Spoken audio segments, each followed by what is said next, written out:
에스겔 9장 1절부터 11절에 있는 말씀으로 큐티인 제목은 심판 중에 베푸시는 구원입니다. 성전을 중심으로 행해지는 우상 숭배는 이스라엘의 죄를 총체적으로 보여줍니다. 에스겔은 우상 숭배와 연관된 4가지 가증함을 보았습니다. 그동안 참아오신 하나님이 부정한 백성을 심판하기 위해 이제 자리에서 일어나십니다. 하나님은 이미 오래전부터 이들을 심판하기로 하시고 조금씩 재앙을 내림으로 그 결정의 변함이 없음을 경고해 오셨습니다. 주전 732년에는 갈릴리와 요단강 동평 지역의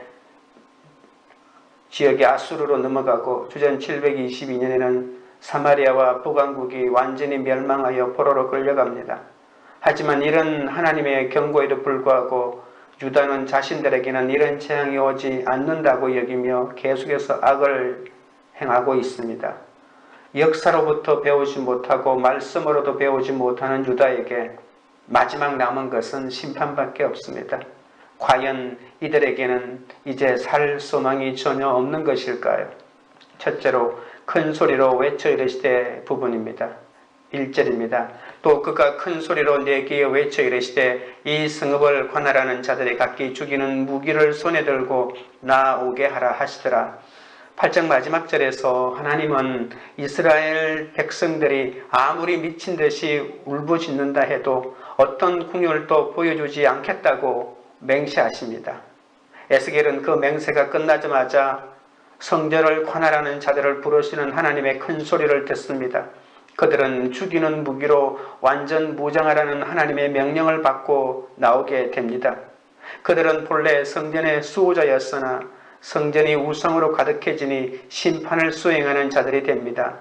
우상 숭배는 하나님의 보호에서 벗어나 죽음으로 가는 지름길입니다.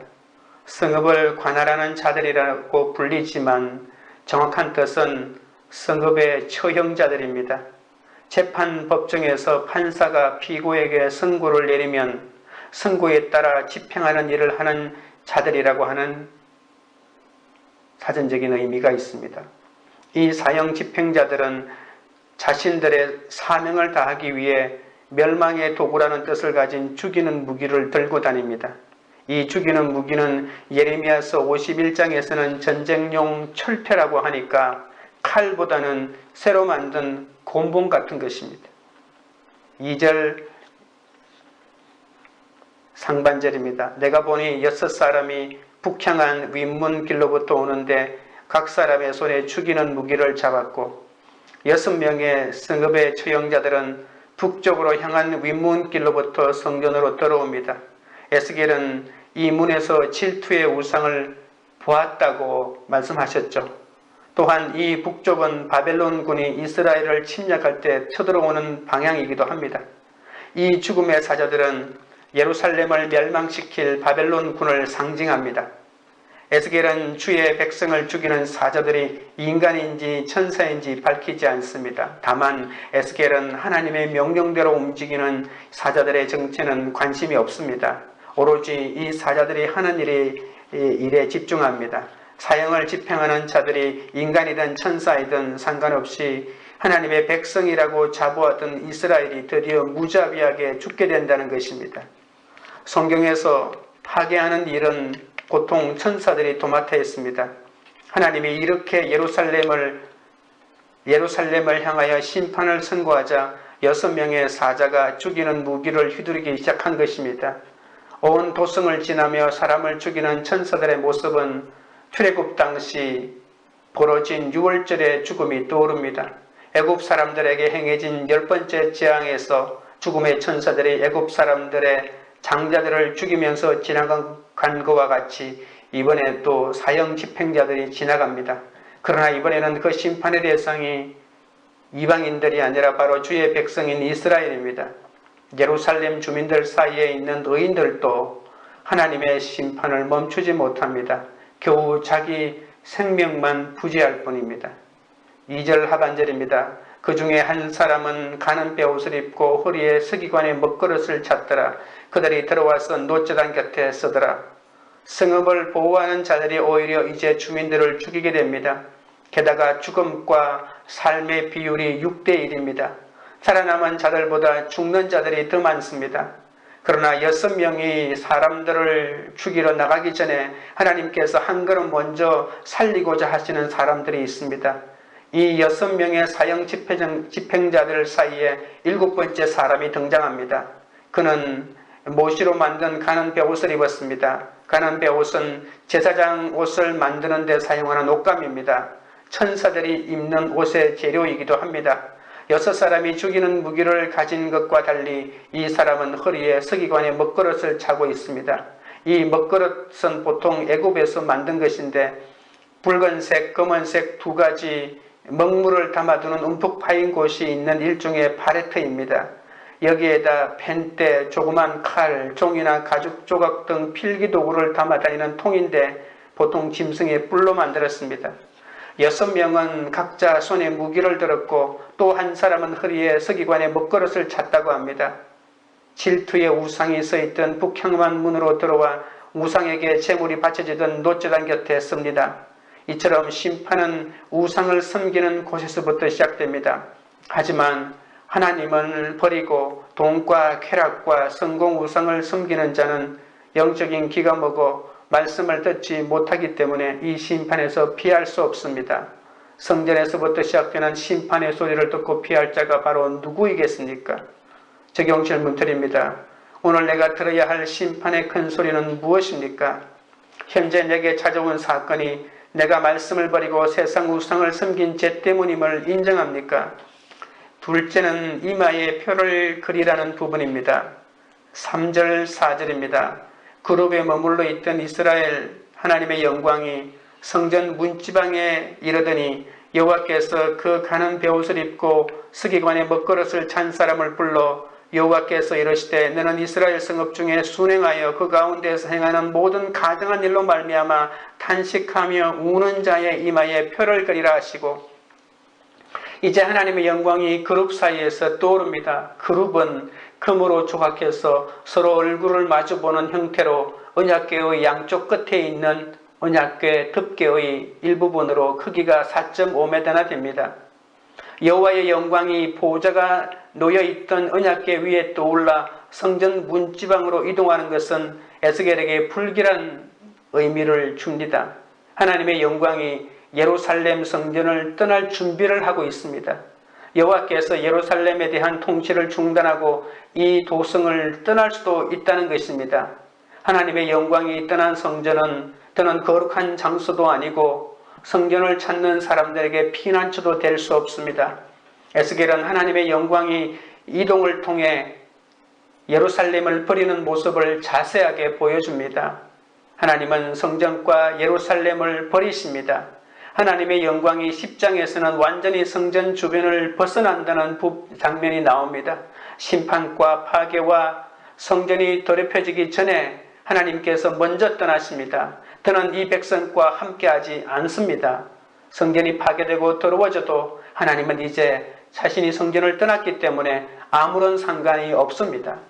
하나님은 심판을 행하기 전에 허리에 찬 먹그릇을 가진 자를 불러 가정한 일 때문에 탄식하며 우는 자의 이마에 표를 그리라고 명하십니다. 가는 베옷을 입은 사자는 죽음의 천사들보다 먼저 예루살렘을 돌아다니며 가정한 일로 말미암아 탄식하며 우는 자의 이마에 표를 그립니다. 이 표는 여호와의 소유라고 하는 것을 상징적으로 보여줍니다. 표를 받은 사람은 죽음을 면합니다. 죽을 자들과 살 자들을 구분하는 방법이 애굽에서 일어난 첫 유월절에 이스라엘 백성들이 문지방에 양의 피를 발라 죽음의 사자를 피할 수 있었던 것과 비슷합니다. 하나님은 우상이 가득한 상황에서도 말씀을 듣고 예수님의 보혈을 의지해서 그리고 자신이 지은 죄 때문에 탄식하는 자를 심판해서 구원하신다고 합니다. 그런데 천사는 왜 하필이면 사람들의 이마에 표를 주는 것일까요? 아마도 이마는 가장 쉽게 눈에 띄는 곳입니다. 혹시라도 죽음의 천사들이 표를 보지 못하고 죽일까봐 가장 잘 보이는 그곳에 표시합니다. 천사로부터 표를 받은 사람들은 이스라엘에 성행하고 있는 온갖 우상 숭배에 동요되지 않았거나 이스라엘의 영적 어둠을 보고 심히 괴로워하는 사람들이었습니다. 하나님께 그들의 믿음이 인정받게 된 계기는 종교의식을 잘 지켰기 때문이 아니라 여호와 신앙이 무너지는 것을 탄식하며 애통했다는 것입니다. 임박한 이스라엘의 파국을 보고 너무나도 슬퍼서 마음이 찢어지는 고통을 겪는 자들입니다. 생명의 천사가 사람들의 이마에 새기는 표는 히브리어의 마지막 알파벳인 타버입니다. 타버 표시를 하라고 문자적으로 히브리어로 말하고 있습니다. 이 글자는 히브리어로 온전함을 뜻하는 타밈이라고 하는 약자라고 해석하는 사람도 있습니다. 제사장 모습을 한 사자의 표시를 받은 사람들은 하나님 앞에 온전한 사람들이었다는 뜻이겠죠. 이 타브는 밑에 선이 없는 네모꼴 형태의 글자인데 영어 알파벳의 T와 비슷하고 에스겔 당시에 필기체로 쓰면 X나 아니면 십자가 모양과 비슷합니다. 초대교회 신자들은 이 구절에서 예수님의 십자가를 보았다는 기록도 있습니다. 적은 수이지만 생명을 유지하는 자들은 누구일까요?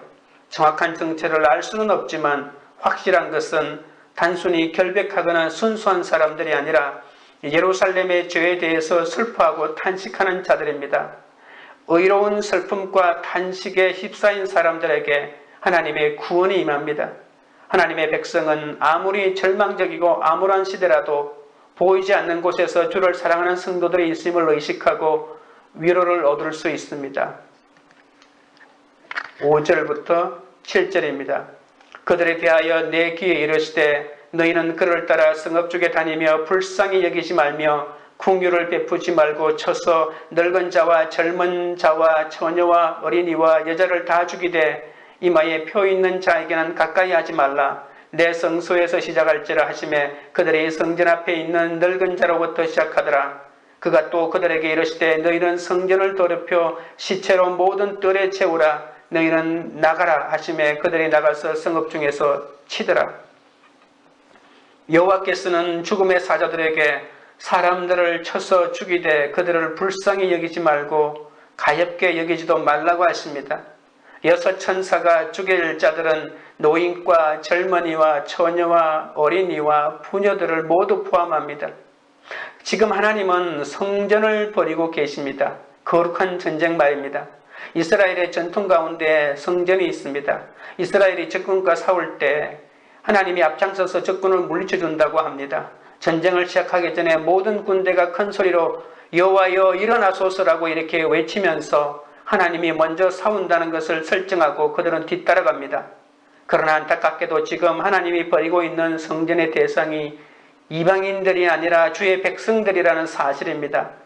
성전의 특징이 적군을 진멸하는 것인데 하나님의 보호의 대상이었던 이스라엘의 가장 연약한 사회의 약자들도 그 심판의 한가운데에서 죽어가고 있다는 것입니다.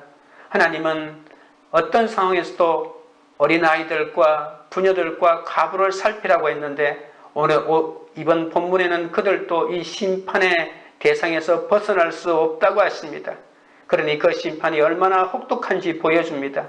이 죽음에서 어떤 자비도 그 어떤 누구에도 주어지지 않는 것입니다. 심판이 시작되자 죽음의 사자들은 성전 앞에 서 있는 늙은 자들인 장로들부터 시작해서 우상 숭배를 하는 모든 자에게 무자비하게 행해집니다. 신앙이 좋다는 장로들부터 무참하게 죽임을 당합니다. 아합과 이세벨의 딸 아달랴를 죽일 때를 여러분 기억나십니까? 성전에서 죽이려고 하니까 성전에서 피를 흘려 오염시키지 말고 성전에서 끌어내서 밖에서 죽이라고 했는데 지금은 전혀 상황이 다릅니다. 하나님은 이미 인간의 죄로 오염된 성전에 사람의 피를 더하십니다. 성전에서부터 죽이라고 하십니다. 성전은 이미 이스라엘의 범죄로 오염될 대로 오염된 상태입니다. 하나님은 왜 심판이 성전에서 시작되도록 하실까요? 하나님은 많은 것을 받은 사람들에게는 많은 것을 요구하십니다. 성전에서 사역하고 성전을 찾던 사람들은 이스라엘 사회에서 하나님에 대해서 가장 많이 알고 있던 사람들이었습니다. 그러나 그들이 하나님께 등을 돌렸기 때문에 성전에서부터 심판이 시작됩니다.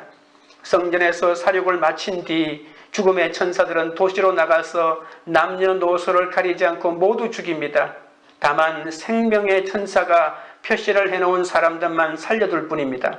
천사들은 죽인 사람들의 시체로 성전뜰에 가득 채워집니다.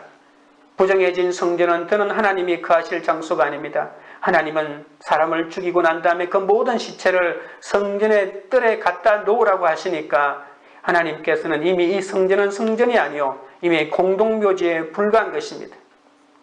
말씀을 따르지 않는 사람이 심판의 대상입니다. 누구든지 성전인 자기 몸을 우상으로 돌이켜 악취가 나게 하는 자는 모두 심판을 피할 수가 없습니다. 적용 질문 드립니다. 지금 내 이마에는 구원의 표가 그려져 있습니까? 탄식하며 눈물을 흘려야 할 내 안에 가증한 일은 무엇입니까? 셋째로 엎드려 부르짖어 부분입니다. 8절입니다. 그들이 칠 때에 내가 홀로 있었는지라 엎드려 부르짖어 이르되 아하 주 여호와여 예루살렘을 향하여 분노를 쏟으시오니 이스라엘의 남은 자를 모두 멸하라 하시나이까. 에스겔은 자기 혼자 남겨진 것을 깨닫고 여호와에게 단 한 사람도 남지 않을 때까지 이 사륙을 계속하실 것인지 묻습니다. 한때는 대국이었던 유다가 바벨론의 침략으로 거의 멸망 직전이 되었습니다. 앞부분에서도 잠깐 언급했지만 주전 732년에 갈릴리와 요단 동편 땅을 잃고 그 모든 주민들이 포로로 잡혀갔지 않았습니까? 그리고 주전 722년에 사마리아가 함락되면서 북왕국이 완전히 멸망하고 결국 유다마저도 느부갓네살에게 정복되고 상류층은 다 바벨론의 포로로 잡혀가는 지경에 이르렀습니다. 이제 남은 자들은 예루살렘과 인근에 사는 소수의 주민뿐입니다.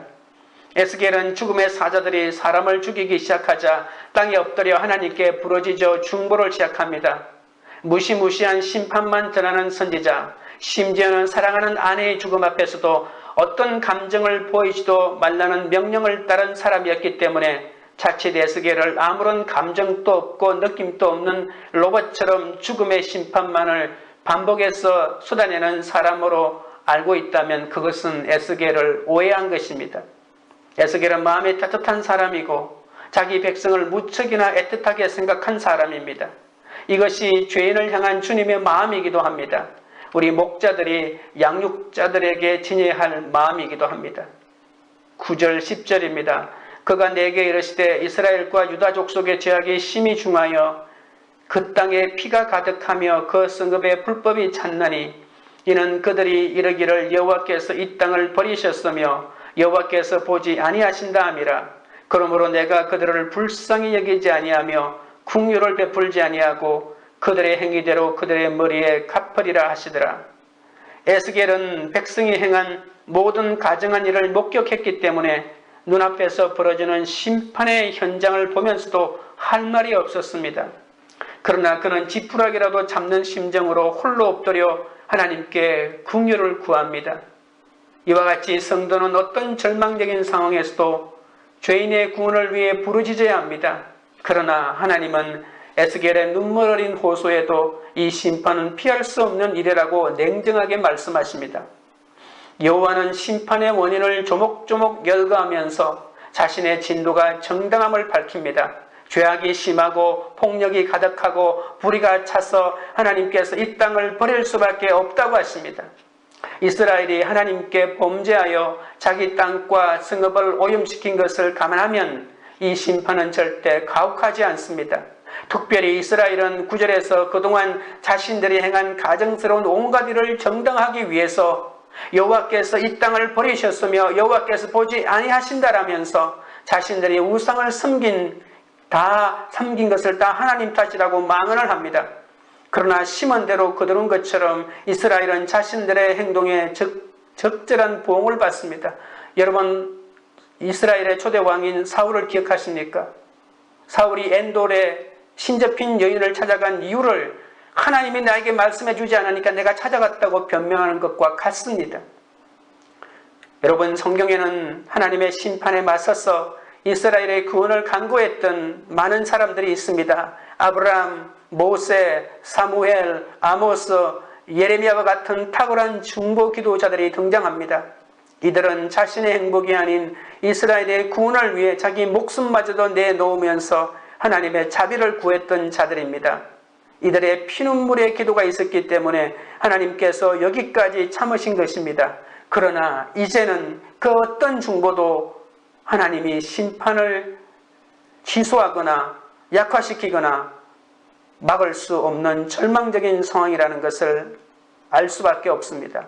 11절입니다. 보라, 가는 베옷을 입고 허리에 찬 먹그릇을 찬 사람이 복명하여 이르되 주께서 내게 명령하신 대로 내가 준행하였나이다 하더라. 하나님의 말씀이 끝나자마자 베옷 입은 천사가 나타나서 살아남게 될 자들을 표시해 두는 일을 다 마쳤다고 보고합니다. 그러나 너무나 적은 숫자이지만 마지막 먹장구름 속에서 한 줄기 구원의 빛의 모습이 드러납니다. 이것으로 위안을 삼을 수밖에 없습니다. 하나님은 살릴 자들과 죽일 자들을 분명히 구분하십니다. 하나님의 심판의 특징은 의인은 살리고 악인들은 합당한 형벌을 가하는 공의로운 심판입니다. 하나님의 심판이라 해도 의인들을 죽일 수는 없습니다. 노아의 홍수처럼 이 심판도 철저하게 모든 악한 것을 완벽하게 쓸어버리는 하나님의 정리라고 볼 수가 있습니다. 그리고 이 땅의 어떤 장소라도 이제는 하나님의 임재를 보장하거나 묶어둘 수는 없습니다. 하나님이 계신 성전도 죄로 얼룩지면 하나님은 그곳을 떠나고 그것은 처참한 심판을 당할 수밖에 없습니다. 우리의 삶도 마찬가지입니다. 내가 계속 죄를 짓는데도 하나님은 나를 계속 받아주신다는 것은 믿음이 아니고 미신에 불과합니다. 우리가 하나님의 임재를 계속 누리기 위해서는 날마다 내 안에 있는 죄를 죽이고 옛사람을 십자가에 못 박아야 합니다. 세상의 죄를 보고 탄식하고 괴로워하는 자들은 복이 있다고 합니다. 산상수훈에서도 애통해하는 자는 복이 있다고 했습니다. 세상 사람이 가지는 것을 내가 못 가졌기 때문에 슬픈 것이 아닙니다. 내 죄 때문에 슬퍼하고 애통한 사람이 하나님의 위로를 얻습니다. 내가 죄인이라는 것을 깨닫고 하나님 앞에서 엉엉 우는 자를 하나님은 위로하십니다. 아픈 사람은 자기 아픈 것 때문에 울지만 그 아픔을 보면서 함께 울지 못해서 우리는 애통합니다. 내 고통만 보이고 남의 고통을 돌아보지 못하는 것 때문에 애통해야 합니다. 하나님을 사랑하고 가족을 사랑한다고 하면서 편하고만 싶은 나의 이기심 때문에 애통해야 합니다. 하나님은 우리의 죄를 반드시 심판하시는 분이십니다. 하지만 그 목적은 죽이고 멸하시려는 것이 아닙니다. 하나님은 자기 죄를 회개하고 애통하는 자의 이마에 표를 그려 그들을 모두 살려주심으로 그것을 증명해 주십니다. 말씀을 끝까지 따르며 내 죄 때문에 애통하는 자에게 심판은 구원이자 새로운 시작일 것입니다. 적용 질문을 드립니다. 내가 하나님께 엎드려 부르짖으며 긍휼을 구해야 할 내 옆에 남은 자는 누구입니까? 기도드리겠습니다. 아버지 하나님, 날마다 말씀을 듣고 깨어 임박한 심판의 큰 소리를 듣고 회개해야 하는데 나는 내가 듣고 싶은 축복과 성공의 소리에만 귀를 기울였습니다. 주여 불쌍히 여겨주옵소서. 날마다 말씀을 묵상할 때마다 심판의 소리를 듣게 하여 주시옵소서. 현재 내게 찾아온 사건이 내가 말씀을 버리고 세상 우상을 섬긴 죄 때문인 것을 인정하게 하여 주시옵시고 용서하여 주시옵소서. 거룩한 성전을 우상으로 더럽힌 죄를 절대 용서하지 않으시는 하나님을 깨닫게 하여 주옵소서. 성령께서 내 마음을 성전 삼고 내주하고 계신데 저는 날마다 내 안에 가증한 일을 버리고 세상에서 이기고 또 이기고만 했사오니 주여 용서하여 주시고 이제 내 죄를 탄식하며 주께 돌이키게 하여 주옵소서. 지금 내 이마에 구원의 표가 그려져 있는지 날마다 말씀으로 내 안에 죄를 죽이고 정욕과 욕심을 십자가에 못 박고 있는지 탄식하며 눈물 흘려야 할 내 죄가 무엇인지 하나님 보게 하여 주옵소서. 어떤 절망적인 상황에서도 남은 자의 구원을 위해 에스겔처럼 끝까지 중보하는 자가 되기를 원하옵나이다. 나의 행복만을 위해서 남을 외면하지 않게 하시고 날마다 이 도시의 구원을 위해 이 열방의 구원을 위해 하나님께 엎드려 부르짖고 그리고 긍휼을 구하게 하여 주옵소서. 내가 복음을 전하며 그 이마에 표를 함으로 심판에서 구원으로 인도할 사람을 찾게 하여 주옵소서. 환경이 아니라 내 죄 때문에 가난한 심령이 되게 하여 주옵소서. 그 죄와 욕심과 교만에 발목이 잡혀있는 나를 보고 애통하게 하여 주옵소서. 내가 참으로 끈질기게 끊어지지 않는 악한 자이기 때문에 가난하고 애통한 환경으로 주님께서 몰아가실 수밖에 없음을 인정하게 하여 주시옵소서. 아직도 힘든 사람, 힘든 환경이 너무 싫고 아직도 싫은 마음이 있는 것을 용서하여 주옵소서. 그러나 그것으로 인해 내가 가난하고 애통한 자가 되었다면 그 힘든 대상이 얼마나 축복의 통로인지 알기 원합니다. 그 힘든 대상 때문에 사람의 위로를 바라지 않고 오직 하나님의 위로를 바라가 되었사오니 이 나에게 임한 고통이 어찌 절망이라고 말할 수 있겠습니까? 관계 우리들 교회 한 사람 한 사람이 가난하고 애통한 자가 되어서 주님께 돌아가기를 원합니다. 환경이 변하든지 안 변하든지 항상 우리 자신을 보며 가난하고 애통한 자로 살아가는 공동체가 되게 하여 주시옵소서. 우리의 가정과 학교와 일터에 만연한 죄 때문에 탄식하며 가족과 친구와 동료의 구원을 위해 오늘도 애통해하는 공동체가 되게 하여 주시옵소서. 예수님의 이름으로 기도드리옵나이다. 아멘.